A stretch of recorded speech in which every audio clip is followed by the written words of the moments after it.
आज की जो मेरी रेसिपी है कचौड़ी समोसे सबको मात देने वाली रेसिपी है। विंटर सीजन में अगर आपको कुछ चटपटा और अलग सा खाने का मन करे तो गाइस आप ये रेसिपी ज़रूर ट्राई करें। बहुत ही टेस्टी रेसिपी बनता है और बहुत ही फटाफट बन जाता है। तो guys welcome back to my channel our foodie mom. मैं आपकी होस्ट एंड दोस्त नितिका सिंह। तो चलिए बिना देर के बनाना शुरू करते हैं। Let's start. इसके लिए यहाँ मैंने 1 कप के करीब मैदा लिया है। आप चाहे तो ये नाश्ता आटे में भी बना सकते हैं, लेकिन जो मैदे से है ना ये नाश्ता बहुत ही टेस्टी बनेगा। इसके बाद यहाँ पर हम स्वाद अनुसार नमक डाल देंगे और स्वाद अनुसार नमक डालने के बाद खास ध्यान रखना है, अगर आपकी कचौड़ी भी खस्ता बने तो इस बात थोड़ी से जो ट्रिक्स का आपको खास ध्यान रखना है वो मैं आगे आपको बताती हूँ। आधा चम्मच के करीब अजवाइन रब करके डाल दें और यहाँ 2 बड़े चम्मच मैंने रिफाइंड ऑयल बहुत ही अच्छे से हीट करके डाला है। तो याद रखें गाइस, अगर आपको कचौड़ी समोसे बहुत ही खस्ता पसंद है और बहुत ही मतलब एक तरह से खस्ता बहुत ज़्यादा बन जाते हैं अगर आप उस ऑयल को थोड़ा सा हीट करके डालें तो, या आप घी को भी हीट करके ही डालें। इन सबको काफ़ी अच्छे से हमें मिक्स देना है। मिक्स देने के बाद इसको मतलब आपको इस बात का भी ध्यान रखना है, जब हम आटा लगाते हैं ना तो थोड़ा-सा हमें गर्म पानी से ही आटा लगाना है। इस तरह से इसका लड्डू पेड़ा सब बन जाना चाहिए, तब जाके हमारा आटा एकदम अच्छे से मिल गया है। ये मैंने हल्का गर्म पानी ले लिया है, तो ध्यान रहे आपकी भी जो खस्ता कचौड़ी है वो अगर मतलब टेस्टी बनाना चाहते हैं तो इस ट्रिक का ज़रूर ध्यान रखें। एक तो गरम ऑयल लें और ऊपर से यहाँ पर आपको थोड़ा-सा मतलब गर्म पानी से ही आटा को लगाना है।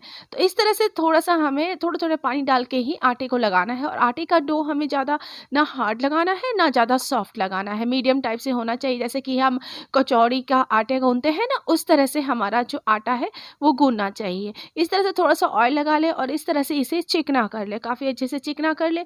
चिकना करने के बाद अब इसे हमें क्या करना है कि कवर करके हम इसे 10 मिनट के लिए छोड़ देते हैं। तब तक हम इसके लिए स्टफिंग के लिए मसाले तैयार करते हैं। यहाँ पर सबसे पहले आप मिक्सर का जार ले लें। मिक्सर का जार लेने में के बाद 3 से 4 इंच के करीब हम यहाँ पर अदरक के टुकड़े डाल देंगे। यहाँ पर आप लहसुन का भी यूज़ कर सकते हैं अगर आप लहसुन खाते हैं तो, और 2 से 3 मैं यहाँ पर हरी मिर्च का यूज़ कर रही हूँ। तो इस तरह से आप अपने स्पाइसेस अपने हिसाब से कम ज़्यादा कर सकते हैं मिर्ची का। तो मैंने यहाँ पर बिना पानी के ही इसे ग्राइंड कर लिया है। आप चाहे तो हल्का सा पानी डाल सकते हैं अगर आपका ग्राइंड नहीं हो रहा है तो। इसके बाद यहाँ पर मैंने पैन ले लिया है, या आप कढ़ाई भी ले सकते हैं। उसमें 2 चम्मच के करीब ऑयल डाल दें और यहाँ 1 चम्मच के करीब यहाँ पर सरसों के दाने डाल दें। काले सरसों के दाने होते हैं ना, वही। और यहाँ पर क्या करना है, 8 से 10 कड़ी पत्तों को छोटे-छोटे साइज़ेस में कट करके डाल दें। इससे इसका फ्लेवर काफ़ी खिल के आता है। और ये हमने जो मसाला तैयार करके रखा था अदरक और हरी मिर्च का, उसको डाल दें। उसको डालने के बाद बस उसको थोड़ी देर मिलाएँ। मिलाने के बाद यहाँ पर आधा चम्मच के करीब हल्दी डाल दें और गैस का फ्लेम मीडियम टू लो रखना है। बिल्कुल हाई नहीं रखना, नहीं तो जो हमारे मसाले हैं ना वो जल जाएँगे। इसके बाद यहाँ पर 3 से 4 उबले हुए आलू लेना है खास, क्योंकि यहाँ पे जो नाश्ता है ना ये इस आलू से ना बहुत ही टेस्टी बन जाता है। तो 3 से 4 आलू ले लें, उस तरह से मैश करके इसको इस तरह से डाल दें। आप चाहे तो उसको कद्दूकस करके भी डाल सकते हैं। इन सबको काफ़ी अच्छे से मिक्स देना है। मिक्स देने के बाद बस इसको काफ़ी अच्छे से भूनना है। भूनने से ही जो हमारे आलू का टेस्ट है ना वो बहुत ही निखर के आता है। तो ये जो नाश्ता है ना गाइस, ये बहुत ही फटाफट बन जाता है। इस विंटर सीजन में तो आप एक बार ज़रूर बनाना गाइस, बहुत ही टेस्टी बनता है। इसके बाद यहाँ पर स्वाद अनुसार नमक डाल दें। इसमें कोई भी मसाले नहीं जाएँगे, क्योंकि जितना हमने फ्लेवर देना है हमने उसको दे दिया है गाइस। इसमें बहुत ही फ्लेवर निखर के आता है। इसके बाद आधा चम्मच के करीब यहाँ मैंने अमचूर पाउडर डाला है, जिससे इसका टेस्ट निखर के आ जाएगा। अगर आप अमचूर पाउडर नहीं डालना चाहते तो आप इसकी जगह चाट मसाले का भी यूज़ कर सकते हैं। इसके बाद खूब सारा हरा धनिया डाल दें। इससे इसका जो देखने में भी काफ़ी अच्छा लगेगा और इसका फ्लेवर भी बहुत ही निखर के आएगा। इस तरह से हम इसे अब ठंडा कर देंगे। ठंडा यस ध्यान रहेगा, इस ये जो हमारा स्टफिंग है ना बहुत ही अच्छे से ठंडा हो जाना चाहिए, नहीं तो जब हम इसमें फिल करेंगे ना तो वो मतलब फटने के चांसेस रहते हैं। तो ये हमारा आटा भी काफ़ी अच्छे से सॉफ्ट हो चुका है, 10 मिनट हो चुके हैं।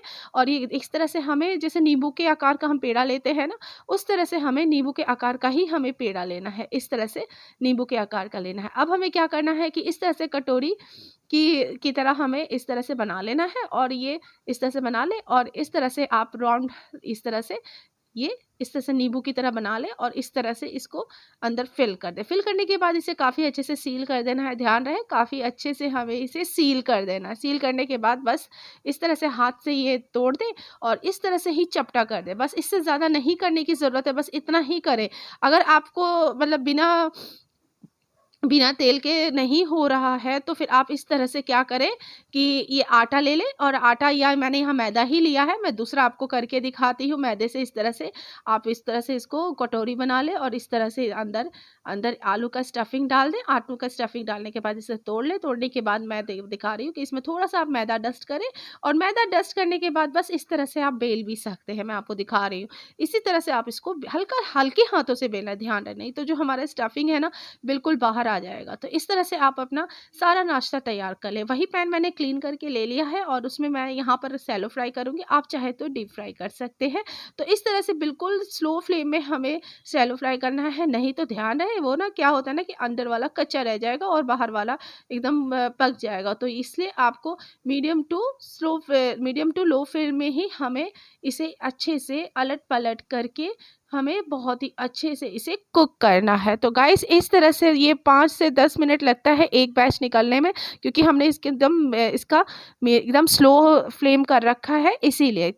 तो इस तरह से आप ये खस्ता कचौड़ी बना के खाएँ गाइस, ये बहुत ही टेस्टी बनता है, बहुत ही फटाफट बन जाता है। कचौड़ी, समोसे सबको मात देने वाली ये रेसिपी है।